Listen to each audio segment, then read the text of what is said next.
నేను కాపలా కుక్కలాగుంటా అని చెప్పిన.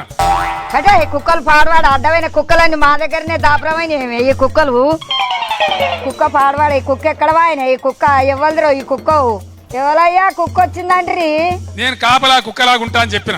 వచ్చి పాడుగా నువ్వా సారు కుక్క అనుకున్నావు నువ్వు ఏమనుకోకు సారు. నేను ఎప్పటి నుంచో చెప్తా ఉన్నా. ఏందది? ఒక దళిత నాయకుడిని ముఖ్యమంత్రి చేస్తామని చెప్పి కేసీఆర్ ప్రకటించాడు. ఏది చేయకపోతివా మరి? నేను చెప్పిన అంటే తల నరుక్కుంటా కానీ ఆ మాట తప్పను. ఏతుల ఎంకి ఎక్కెక్కి పాడంగా కోతుల పోసేయ కోసుకుంటానడంట. రేపటి తెలంగాణ రాష్ట్రానికి దళిత నాయకుడే ముఖ్యమంత్రిగా ఉంటాడు. ఇప్పుడు చెప్పిన శాస్త్రం అర్థం కాలేదా నీకు? నేను ఎప్పటి నుంచో చెప్తా ఉన్నా. ఈ జూట మాటలు కాదు, ఆ చెమట దూడ్చుకో.